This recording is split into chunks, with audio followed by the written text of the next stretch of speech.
C'est le plus grand événement au monde dédié au chocolat. 20 000 mètres carrés quand même. Il se déroule en ce moment à Paris, porte de Versailles, et réjouit les plus gourmands d'entre nous. En France, on consomme, rappelons-le, en moyenne 7 kilos de chocolat par personne et par an.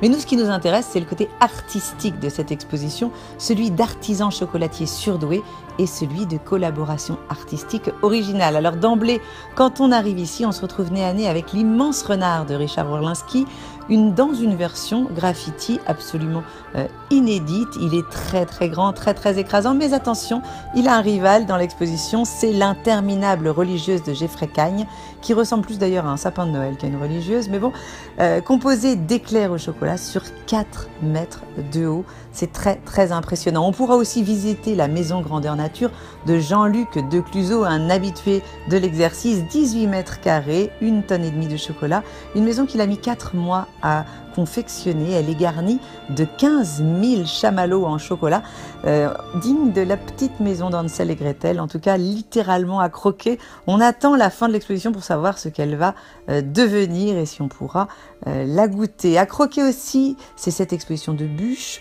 ou les robes haute couture faites de chocolat, de plumes, de strass, superbe défilé. Rendez-vous pour ça tous les soirs à 17 h. On se pose toujours la question de savoir comment ces robes ne fondent pas au contact de la peau.